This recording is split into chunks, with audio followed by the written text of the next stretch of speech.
வணக்கம். அகோர பைரவி மாந்திரிகம் யூடியூப் சேனலுக்கு அனைவரையும் அன்புடன் வரவேற்கிறேன். இன்னைக்கு நம்ம ஸ்கிரீன்ல என்ன வீடியோ தொகுப்பு பார்க்க போறோம்னா, கந்தர்வ மோகினியோட ஒரு வசிய மந்திரம்.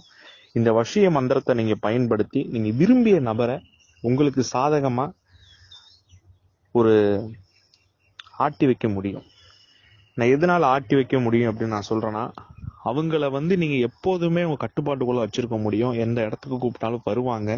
உங்க பேச்சை அப்படியே தட்டாம கேட்பாங்க. எவ்வளவு தூரம் பிரிஞ்சு போனாலும் சரி, நிரந்தரமா உங்க வசிய கட்டுக்குள்ள வைக்க முடியும்.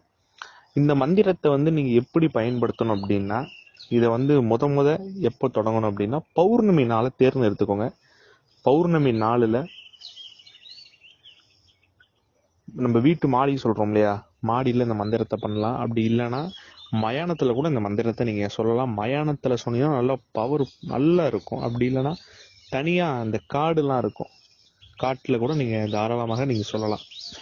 அந்த காலத்துலலாம் சித்தர்கள் எல்லாம் நம்ம யாருமே இல்லாத காட்டுல குகையில தான் சில மந்திரங்கள்லாம் பயன்படுத்துவாங்க.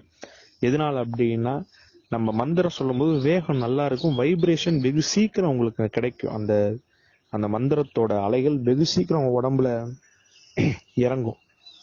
இந்த மந்திரத்தை எக்காரணத்தை கொண்டு கீழே உட்காந்து சொல்லக்கூடாது. ஒரு பலகை மாதிரி, ஒரு பலகைக்கு மேல பட்டு துணி, வெள்ளை கலர் பட்டு துணி அணிஞ்சிட்டு அந்த பலகை மேலேயும் பட்டு துணி போடுங்க. பட்டு துணி போட்டு அது மேல உட்காந்து இந்த மந்திரத்தை பௌர்ணமி நாள்ல தொடங்கி தினந்தோறும் சொல்ல ஆரம்பிங்க. இந்த மந்திரத்தை நீங்க சொல்ல சொல்ல உங்க முகம் அளவு கடந்த ஒரு மோகத்தை ஏற்படுத்தும். எந்த நபரை நீங்க நினைச்சிட்டு சொல்றீங்களோ அந்த நபர் வெகு சீக்கிரத்தை உங்களுக்கு வசியமாவாங்க. ஒரு மந்திர பிரயோகத்துல மட்டுமே ஒரு நபரை கட்டுப்படுத்தி இழுக்கக்கூடிய சூட்சம முறை இது. இந்த முறையை நீங்க தாராளமாக விரும்பிய நபருக்கு நீங்க பயன்படுத்தலாம். அது மட்டும் இல்ல, இந்த மந்திரம் சொல்லும் போது சில பேருக்கு உடல்நிலை சரியில்லை அப்படின்னா தயவு செய்து நீங்க அந்த மந்திரத்தை சொல்ல வேண்டாம். எதனால அப்படின்னா, நான் சில விஷயத்த மட்டும் நான் மறைச்சு சொல்லியிருக்கேன். எதனால அப்படின்னா, நிறைய பேர் தவறான வழிக்கு இதை பயன்படுத்திடக்கூடாது. இந்த மந்திரத்தை சொல்லும் போது நைட்டு தூங்கும் போது கை கால் அசதி, ஆளை அடிச்சு போட்ட மாதிரி தூக்கம் வருது, ஒரு மாதிரி உடல்நிலை காய்ச்ச இந்த மாதிரி வருது அப்படின்னா இந்த மந்திரத்தை எக்காரணத்தை கொண்டு சொல்லாதீங்க. இல்ல எனக்கு எந்த ஒரு சிம்டம்ஸ் எல்லாம் நல்லா இருக்கேன், பழைய மாதிரி நார்மலா இருக்கேன்னா நீங்க 100% மந்திரத்தை பயன்படுத்தலாம். எந்த வித பிரச்சனையும் கிடையாது. எதனால அப்படின்னா, அதிகமா கருமா இருந்துச்சுன்னா இந்த மந்திரம் சில பேருக்கு எடுக்காதுப்பா.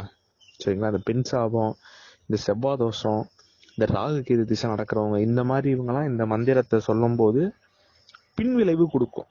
இதே உங்களுக்கு சுக்கிர திசை நீச்சமா இருக்கிற பட்சத்துல இந்த மந்திரத்தை சொன்னீங்கன்னா நல்ல உச்சகட்டத்துல வேலை செய்யும். ரொம்ப செம்ம பவரா வேலை செய்யும். உங்க முகமே அந்த நிலவு முகம் போல நல்லா ஜொலிக்கும். அந்த அளவுக்கு பாக்குறவங்களும் அவங்க முகத்தை அப்படியே பார்த்துக்கிட்டே இருக்கணும்னு நினைப்பாங்க. காரணத்தை கொண்டு இந்த மந்திரத்தை நல்ல விஷயத்துக்காக பயன்படுத்துங்க. சரிங்களா?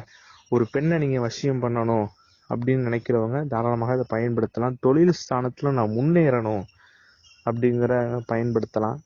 எந்த இதுலயும் வருமானம் வரமாட்டேங்குது, வருமானம் வரணும் அப்படிங்கிறவங்க தாராளமாக இந்த முறையை நீங்க செஞ்சு பணம் கூட சம்பாதிக்கலாம். இதை நீங்க பண்ணுவதால சர்வஜன மக்களும் லோக வசியமும் அனைத்துமே ஆடும்.